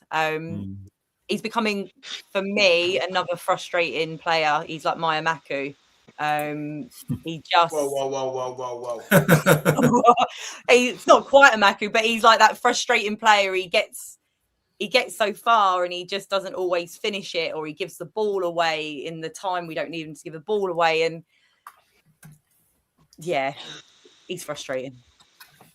I had a little look at his numbers earlier, and so he's got a goal and 5 assists this season. But I mean that's not bad in 23 games. And I had a look at his game time actually in his last 10 games. He's only completed 90 minutes twice since November. So who's this? Sorry, Ballo. Ballo, right? Okay. Which So is interesting because he does look quite fit, doesn't he? You look at his work ethic. He does work hard. He tracks back. He's forever running and pressing. yeah, but it was just interesting. I didn't. You don't notice that with him. You feel like he's always playing. He's playing 90 minutes a lot, right? So it was interesting. I looked at that, and then I thought, when was the last time he actually put up a goal or assist? Or excuse me, it was against Derby. Really? So, I mean, again, you look at his numbers. I'm just doing this on Transfer Market. Sorry, guys, I'm just kind of talking whilst I'm looking. He's very streaky. Like he got a goal, an assist, 2 assists, a goal, then nothing for 4 games, a goal, an assist, then nothing for 10 games. So he's very streaky in what he does. And I think that's the thing with him. We need a bit more consistency, don't we? But I am now starting to, I don't say turn on him, but I'm more in that we definitely need to improve on that left-hand side. Yeah, I agree. Guys, in the chat, obviously, we're rumoured to have an option of signing Ballo if we want to sign him. I don't know what the fee is. I heard 4 million. Seems like quite a lot of money. Whether that's true or not, I don't know. But would you sign him? Give us a 1 for a yes and a 2 for a no. Paul, what's your thoughts, mate, on that left side? Before I say anything, these headphones have just died. So can you hear me, or is it echoey? I can hear you absolutely fine. All right, lovely. So with Ballo, I definitely wouldn't sign him on a permanent, but I don't think he's a bad player. He's like a utility player. He kind of does a job. It's weird because if he's in, where Ivanovic could have pulled it back a couple of times against Coventry, I think if he's in that position, he's got the quality to do that. He does seem to have that final end product, but he just doesn't really ever seem to be in that place at the right time. So I would definitely like to see us add another left winger, but at the same time, I still think he's ahead of Amaku for me by miles. So yeah, it's hard. Interesting. Stoke are winning at the moment. Apparently. Is Doughty a left winger as well? Are we counting Doughty as a left back or a left winger? You know what? That's not a bad shout actually. Because I thought he played excellent against Watford, and after watching him for that game, I thought, you know what, playing left back every week, playing left back. I love Sturge, but play Doughty because he's just so good. But Sturge played really well, I thought, yesterday against Coventry, against Esse. I thought he done really well. So, is an argument to maybe start Sturge left back, Doughty left wing, and then Aziz and then Kramer on the right side. I mean, that's not a bad. I thought we might have done that last night, to be fair. When I saw that Sturge was playing, I thought, oh, maybe Alfie would be coming in. But you know what he done, Bex, was really weird against Watford. If you notice, when he brought Sturge on, he kept Doughty left back and then moved Sturge left wing, didn't he? He did, yeah. Rather than the other way around, you know. It's interesting, But could that be because defensively, I thought Doughty was quite settled. Maybe plays the left wing, there's a lot more work. You've got to do a lot more running up and down, you know. Do you know what? Possibly. I think with Ballo, going back to him, if he was a bit cheaper, I'd say buy him and let him grow, kind of give him that opportunity to kind of grow. He's still young, right? And he's still young. I feel like there's a lot in him. He needs that guidance. It's the first time that he's been in the British League, like the English League? Is he better than Amaku, Ben Ballo? Let's not even taking the piss. No. Comparison. It's not even a comparison. Really, what massively? Yeah, no, it's night and day, 100%. No, that's not me taking the piss. So what we're saying is, if we're umming and ahhing whether Amaku needs to be in this team or not, or do we, get him out on loan or sell him, whatever. Therefore, Ballo is an upgrade on it. I'm not saying that Ballo's the answer, but do we keep Ballo and then we look for another left wing, or do we play Doughty there? Because the trouble is, if you're paying £4 million for someone like Ballo, that's a lot of money. That's a big fee for a player who is arguably not particularly your strongest option as a left winger at the moment. If you look at our team as it stands at the moment, our weakest point is probably that left wing position. At that moment, we've got a £4 billion player potentially occupying that position. So we spend all that money and we splash the cash. We ain't going to improve that area, are we, going forward? No, I think you've answered it perfectly. Would I sign him for £4 million? No, but do we need an upgrade? Yes. I think that's it. The fee's too much. He's a decent enough player, but do we need someone better than him at this stage of the season, or someone that can affect it a bit more? 100%. Yeah, I get that. But Paul, there's a player in there, isn't there? I mean, I know he blows hot and cold, but when he's hot, he looks good. He's got a great left foot, right foot. He's good at putting balls in. Yeah, he could get assists. I think he's got 3 or 4 assists this season, isn't he, from that left wing position? Yeah, I mean, like I said, if I had to sum it, I think he's been a decent acquisition. I think he won't be on big wages. We'd have probably had to pay a loan fee for him. But it'd just be one where we thank him at the end of the year, and he'll probably go back, and then you won't see him back here again, because obviously, unless they agree to do it a lot cheaper, which I don't think they will, because obviously they had quite high hopes for a big fee. But it's probably just a decent cheap deal. He's kind of, the plan is to get through the season. He's as a team, we've surpassed where we kind of expected to be. He's been part of that. He's done a job. Could we do with someone better? Definitely. Can I see him next year? No, I can't see him. Whether we go up or not, I can't see him being here. But you never know, mate. It only takes him to score the playoff final goal, and then yes, he can stay. There's a hero, exactly. Yeah. But interesting debate. And again, guys in the chat, if you haven't done it already, give us a 1 if you think we should sign Ballo. Give us a 2 if we shouldn't. Bex, Alan made a comment here. Bangura Williams no longer gets mentioned. You know, could he be the answer on that left side? I mean, you think about the success he had at the end of last season. I mean, the goal he created for Casper De Norre, that left side against Cardiff, when he went round those players and did a brilliant bit of skill. He played on the right hand side against Pompey when he sets up Ivanovic for the goal. He even, I'm sure he might have even set up the goal against Luton on that right side. So he can play on the wide areas. He can play on the right side or the left hand side. We've seen him do that. You know, Millwall, as we said earlier, we like to play down the channel. We don't like to play through the middle. Yeah. Hence the reason why we get a lot of balls out wide, get a lot of crosses into the box. Yeah. Bangura Williams hasn't been getting a lot of the ball playing at number 10 role. No. If he plays out wide, would that help him? Could he be the answer on that left side if we gave him a chance playing on that left side? I think Joe, I'm sorry, no. No? That was a short answer. No, I think not now. Maybe if he goes out, gets the experience, gets the game time, I think I feel that he really needs that game time at the minute, and he's not getting that with us. So I think to put that pressure onto him to be in that role is just way too much. It's not the best thing for him. So I think, long story short, no. And I know that he's your boy, and I really like him as well, and he's got the talent there. But I think if we're going to look at who we've got, I probably would still stick with Ballo in that respect, just purely on the fact that Ballo's had that game time and Ray's hasn't. Good point. And also to add to the fact that Alex Neil does like a pacey winger, doesn't he? He likes wingers that are runners, that are pacey, that are quick on the break, you know, which is probably not Ray's strength, but technically on the ball, you give him the ball in those areas, he can make things happen. I asked you guys one of the two, one to keep Ballo, 2 not, and I've just added the score so far. I think one person said keep him, about 40 people said not to keep him. So that's a massive landslide pretty much there, isn't it, in regards to not keeping him? Yeah, and we've got another 2 coming in there as well. So here's just to change that question slightly. I don't want to go back to Ballo, but if it was £1 million, would it change people's opinions? Oh, 100%. It was £1 million signing as a squad. Right. As a squad player, Ben, I would have him. To your point, if it was £1 million, we sign him. If it's 3.5, 4 million, even 2, mate, I would say even 2. I'd probably say I'd sign him. 4 is just. I think 4's big. Extortionate.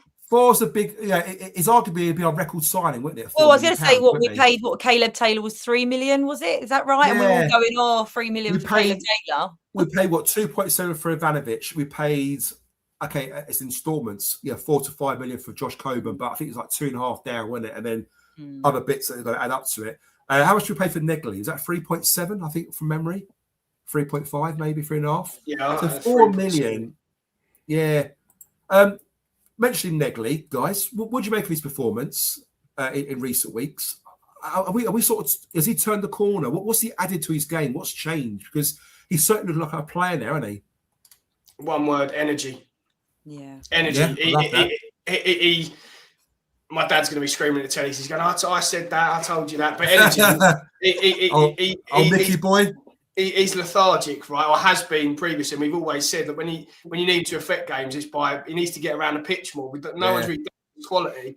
Now he's got a bit of energy about him. When he's not playing as well, you still notice him. But he's also improved the ball. Listen, the pass to Coburn is weighted to perfection.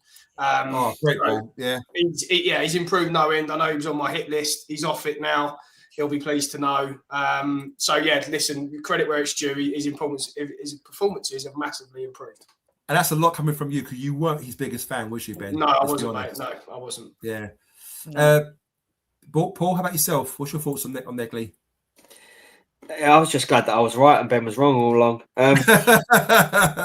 He was never a right winger in a million years, and he was being played. He was kind of getting the ball and just giving it back to the right back, and it just didn't work. There, Paul, but weirdly, that's where he played majority of his games for Sparta Rotterdam, didn't he? On that right hand side, it seemed to work for him there, but for some reason, different league, exactly. But I think Ben's hit the nail on the head there. Energy, and just his overall. When you see him, just that confidence he's oozing. And don't get me wrong, he's still done a couple of silly things. I think was it Watford, or was it last night where he kind of gave the ball away and they broke? He's still got that in him, but at the same time, when he's on the ball, you can just see he's like chest out and he's playing outside of his boot and stuff. I just love it. I just think we've been crying out for something like that. So technically, he's very strong, Bex, isn't he? I mean, we question Langstaff and Marku's technical ability, but you look at someone like Negley, you can see that touch. Yeah, the passing, will it be inside foot, outside foot? A little give and goes, and as Ben said, as Paul said, he's added that tenacity, that energy. The fact he gets around the pitch when he tackles in. It's all clicked for him. I think just one game, whichever game that was, everything just kind of all fell into place, and then from that moment on, he's just continued. Yeah, he still makes the odd mistake, but what player doesn't? Like, we could go through every player and go, well, they've done this that game and blah de da. But he's oozed confidence, as they've both said. He's suited the play that we've been playing, and he's just fitting so well. I think it's quite nice to see that he's grown into that position. And I know we kind of go, oh, how long do we give a player to kind of to make their mark? But actually, I'm quite pleased that they did stick with him and they did give him that opportunity to grow in. And actually, I think that he is going to take it forward and he is going to do really well for us. So it's nice to see. Huge credit to him, because he's played out. Well, he's played in that deeper central midfield position, and huge credit. He's improved massively. I don't think Alex Neil would have put him in there. I know we were that short, we probably had to, but huge credit. His performances have really, really improved, and hopefully his confidence will continue, because he's been excellent. Maybe he got them new boots for his birthday, Ben. For Christmas, maybe. Angelo, aka the Sicilian Godfather, he's mentioned it a couple of times, and he might be onto something here. He reckons the turning point for Negley was, do you remember Bex and Paul, you might have been there at home at the Den, where he got substituted once. He had a poor game, and he actually got a few boos. Got booed off, didn't he? He got booed off. He comes off the pitch, and you see him looking up at the stadium, at the stands, as just going off. Now, some players will think, you know what, I'm gonna have a strop. Fuck you. I ain't gonna try. Get me out of this club. But could that have been the turning point, Paul? Could that have been the point where he thought, you know what, I'm gonna fucking show you? Because ever since then, he's been a different player, hasn't he? Yeah, I mean, I hadn't thought of it like that, but yeah, it could well be. Maybe he's just got the bit between his teeth and he's thought, well, it's either now or never. I will say, like Beck said, it was always going to take time, though. If you're signing these players from foreign leagues, then a lot of the time they're not just going to hit the ground running. And he come in, I think he did well in the first game, then he was injured for a while, come back for one game, didn't he? But was it Blackburn or so? He come back, scored a goal or something, whatever it was. Then he got injured again. Yeah. So it's always been stop-start. So if you think about how long he's actually been playing football, it's probably only like 4 or 5 months he's actually been playing football for us. True. So, yeah, if he can improve that much in 4 or 5 months, then I can't wait to see what's going to happen, obviously, rest of this season and onwards, because he's definitely going to win us games. And Bex, it's a great attitude to have, isn't it? And we talk about, that is true. I mean, it's a bit of a conspiracy whether it's true or not, but let's say that is the truth. That shows you what sort of person he is. Yeah. The fact he's come back, he's thought, you know what, I'm going to show you.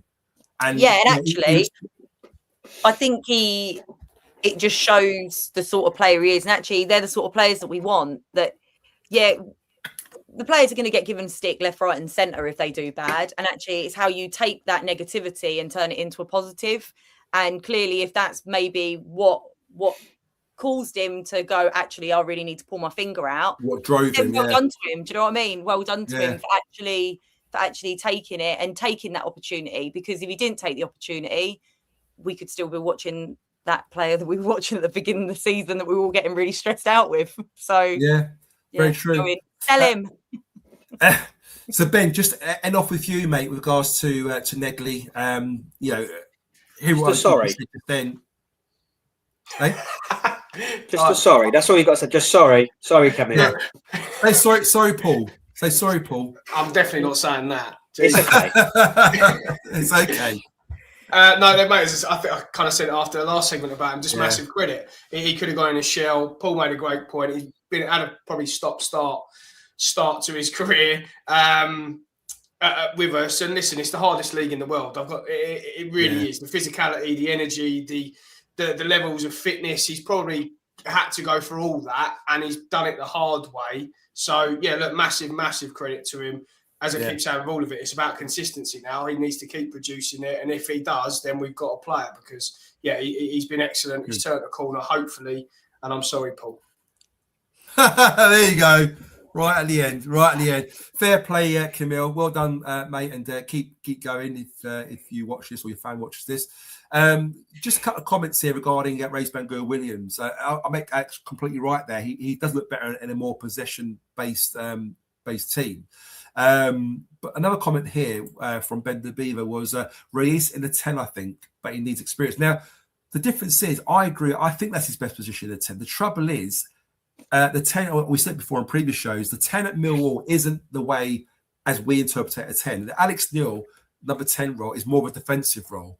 It's about setting the press. It's about being more defensive and man marking their playmaker. It isn't about getting the ball and running through players. Now, the thing is, you could argue that Negley does that role quite well because he's still doing the tenacious side, still doing the tackling, still have to press, but he's shown a little bit more quality on the ball. And it's a tough role to play in. Hence the reason why I think Alex Neil is quite happy with Negley playing that role, and that's why he gets picked to start most games because he obviously has that both sides of his game. He's got the ability to get to stay on the ball, but more importantly, off the ball, he works very hard and covers a lot of ground as well. So, that's why I'm saying could Reis play in the wide areas because that's where the success came previously last season on the right hand side or occasionally on the left hand side because he gets a lot of the ball and he needs to get the ball. And it's just a thought. You never know; it could happen, but it'd be interesting where Reis can fit into this puzzle at the moment.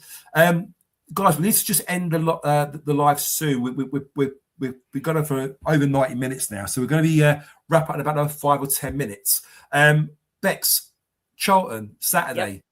Yep. We're playing against the Train Spotters. We've got over a 30-odd year run without them beating us. I'm sure they'll be desperate to beat us on Saturday. What's your thoughts on the game, and how do you think we should attack that game? Who would you pick in your lineup? And guys in the chat, put your lineup in there as well. Would you go 4-4-2? Would you go 4-5-1? Who would you pick? I would probably start with the team that we started with for Watford, but bring Sturge in the back. I would probably start with Sturge. Rather than Doughty? Yeah, I think interesting. I think Sturge done a great job last night.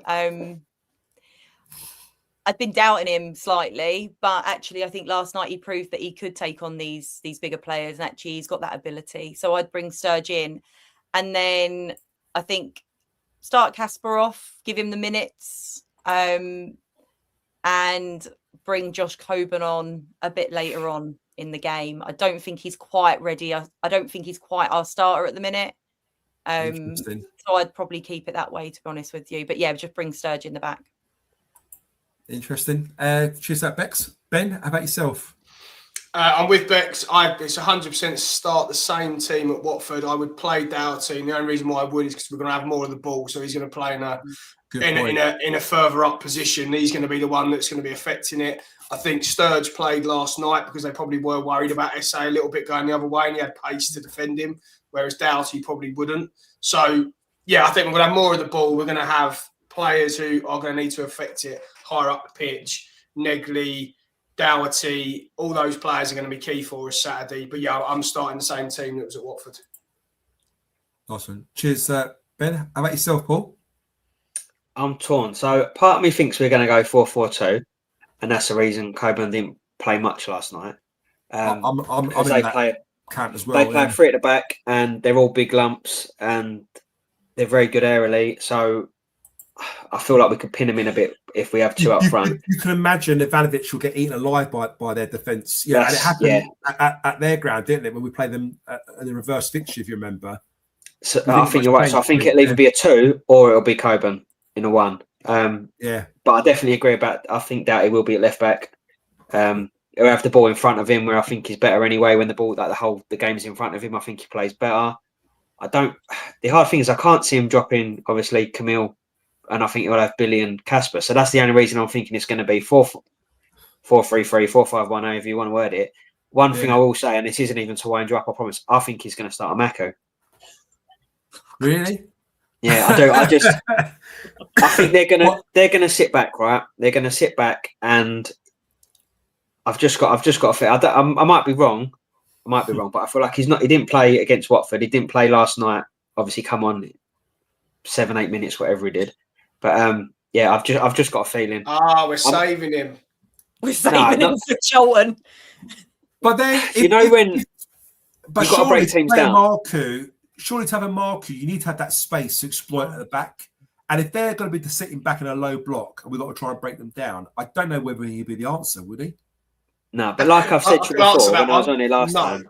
But if you've got a Marku, he's hugging the wing, right? So then the right back has to go further across. The right centre back covers him. So it creates space in a different way. Not a Marku doing anything other than kicking out for a throw-in. But by him being on the pitch, I'm telling you, he will create space for others, and I think that might be part of the plan. I might be wrong, or I might be a genius. We'll find out, and Ben can apologise next time I'm on. It's fine. Again, and Ballo is not exactly been ripped up. Go and mark the corner flag, in the corner. Just run it to the end of the pitch and out. Go on. Like Disco, just reminding us, guys, please make sure if you're still here, make sure you like the live. So on YouTube, just click on the like button after you come out. We want to try and get past 307 likes as our PB. So let's try and beat it. Again, the more likes we get, the more inflow traffic we get, the more money we make for Cancer Research UK. So please make sure you like and subscribe as well. So that's pretty much it. I guess the last thing I want to ask now is score predictions. What's your score predictions? And guys in the chat, what's your score predictions for Saturday? And we'll start with Bex on this one again. Bex? 2-0 to us. Who's going to score? I actually think I'm going to go Negley and Ivanovic. Okay. So a bit different. Yeah, I like that. How about yourself, Ben? 3-0, mate. Confident. I just think we're just going to iron them out proper. You think so? Yeah. I mean, mate, if we play anywhere near to the levels we have in the last 2 games, we will iron them out. They're going to be up for it. I get all that. Old soppy bollocks is going to be buzzing, but we're just going to iron them out. We're such a good side, mate. And generally, this isn't me being 100 points, 100 goals. If we play to the levels that we have in the last 2 games, they won't be able to live with us. And I think Femi will score. I think Ballo will score. And I think Coburn will score. Interesting. Thanks for that, Ben. I like Georgia FC's lineup here. I'll go with that lineup. I think if we go that lineup, I can see us beating them. Negley in that kind of 10 role behind or up front with Coburn. I definitely feel we need Coburn rather than Ivanovic because, like I said, Ivanovic he got bullied against Charlton in reverse fixture, didn't he, up front, to be fair? But do you not think he's a bit stronger now, though? He is, and he's getting better in the air as well. I just feel that Coburn, and I think someone said it in the chat as well, he's come back and looks a little bit bigger, a bit more lean. I think Ken mentioned it. Yeah, he's definitely been in the gym and working out a little more. He looks a bit more like he's built up a little bit more stronger. Yeah. I just feel that aggression, that presence, he's better holding the ball up as well. That's something that Ivanovic needs to do a bit better as well. Paul, how about yourself, mate? Yeah, I was going to say 3-0 as well. Yeah, I think 3-0. Coburn 2, Aziz 1, and Nathan Jones will have a big hissy fit. I think Oh, They're not happy. Really? The Charlton fans have got a couple of Charlton mates. They said to me, they can't stand it. They're turning on him already. So Really? if we could be the final nail in the coffin, even better. I would absolutely love that. I would absolutely love seeing him cry. But oh, it'd be amazing. It'd be amazing. It would be good. So, we're going for what? 2-0, 3-0, 3-0. I'm gonna go for a 3-0 as well. I think we're gonna run right on them.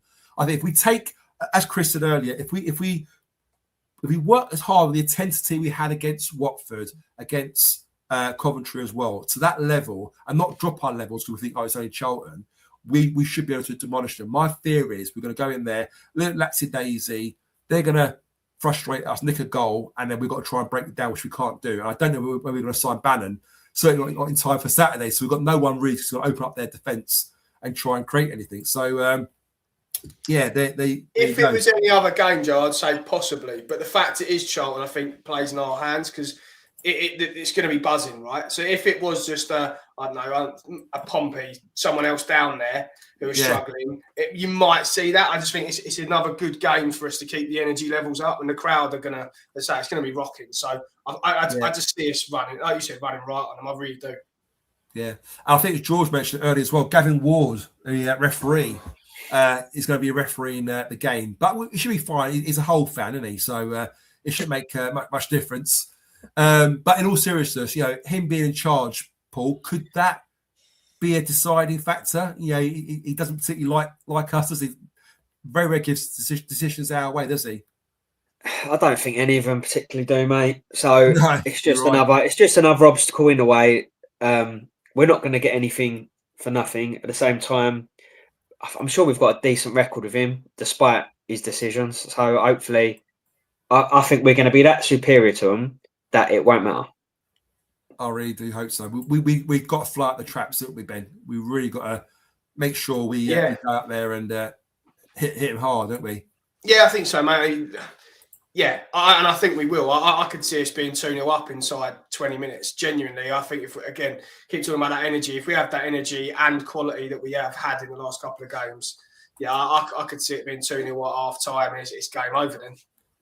Yeah. Bex, do you think our boys need to be psyched up for this game? Do you think Alex Neil needs to do a job on them in the change room, or do you think they're naturally going to be up for this? Do you feel that they're a group of players that have that kind of desire and that hunger to want to go out there and fight for this rival sort of derby game you've got? Yeah, I think they're naturally going to be up for it. I think there probably would have been discussions this week leading into it, like the importance of it.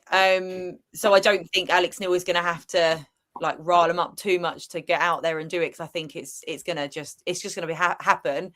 Hopefully the atmosphere will kind of bring it up as well. It's meant to be a sellout, so I can't see that it's not going to be a great atmosphere. But yeah, I think naturally, I think that they're going to be there and in for it. Yeah, I agree. And of course, this Saturday's game, I don't know if you know, it's a bit of a landmark. It's actually Casper Denor's 100th game for Millwall. So what a better game to complete 100 games, 100 caps for Millwall playing against Charlton. Eh? So even more so, I'm pretty sure him and the boys will definitely want to get 3 points and smash them and do a job on them. So look, my favourite thing about that, mate, was Bexy's little Did you hear that? Yeah, I know. I said that. I was like, I said that really loud, Ben. It's like Langstaff all over again, isn't it? What is going on? Listen, such a woman thing to do. I know. Guys, we're going to end the live now. Before we say goodbye to our audience, any last words from you guys first? Just want to say a few words before we end the live. Yeah, it's 12:30 kickoff. Don't be late. There you go. Nice, short and sweet. Ben, how about yourself? Can we still get 100 points? Is it mathematically possible? Because if we can, then 100 points, 100 goals. If we can't, 90 points, 100 goals. I've stopped calculating after Birmingham away, mate. Probably wise. I gave up after that. I thought there's no chance. Any final words, Ben? That was it. If we can, then 100 points, 100 goals. If we can't, 90 points, 100 goals. Whatever's mathematically possible. Sounds good. And yourself, Paul? How about yourself? Just Good to be on as always. Sorry about the shaky start. Got a bit better. But no, I really enjoyed it. Thanks to everyone, obviously, that tunes in and all the likes and stuff. And yeah, roll on Saturday. Have a couple of beers down by the Blue Bus. Shaky start, but improved. Exactly. And just one last donation there from Danny. Danny, very kind, mate. Best part of £10 there. Thanks all. Sorry, can I just appreciate it. Sorry, Joe. Yeah. Someone said, yeah, great show. I've not mentioned Kramer. Look, it's not that I've gone off of him. It's just that people are starting to think I'm a bit of a stalker. So I'm just trying not to mention him. People or him himself? Was that a restraining order? I never forget. When we did the player sponsor deal, and I was going to get my shirt signed, I come back, didn't I, after do my shirt, and then Tristan was on the table. He stood up, and Bex was there. So I said hello to Tristan, and Bex was there, like on the table, staring over. And I said to Tristan, I said, "Guy, Tristan, I said, you met Bex, have you?" He was like, "Yeah, blah, blah, blah." And I was like, you know, she's a bit of a bunny boiler. And he went to me, "Bunny boiler." Like this. He didn't know what I meant. I was like, "Yeah, you know, bunny boiler. Do you know what bunny boilers in France?" He's like, "Bunny boiler." He's like that. Like, he didn't know what I meant. Joe really confused, Lee. Yeah, and I was like, "Yeah, don't worry about it." But yeah, it's not that I've gone off of him. I still love him. He's still amazing. He's still the greatest player that we've got at the minute. But yeah, I just don't want a restraining order. He's a great player. Billy, we'll see you by the Blue Bus on Saturday, mate. Make sure you're there. And anyone else, guys, in the chat, if you want to come and say hello to us, the rest of the team, we should be hovering around the Blue Bus at a bad spell on Saturday. So if you see any of us, don't be afraid. Come over and say hello. It'd be good to meet you all. So look, that's pretty much it, guys. So thank you for being with us this evening. Really do appreciate it, guys. For the chat, really thank you for your comments and your likes and your input. Really do appreciate it. Thank you to you guys, my co-hosts. I'll be on my sunbed. Oh, she's on holiday. She is. Oh, is she? Oh, yeah. Is she? Oh, okay. Have a lovely time, Yvonne. But look, guys, we will see you hopefully on Saturday. Thanks to my co-host, to Paul, to Ben, and to Bex, of course. And I do really appreciate you being with us this evening. Thanks a lot. Enjoy the rest of your week, and we'll see you on next show. Thanks a lot. Bye for now. Toodaloo, motherfucker.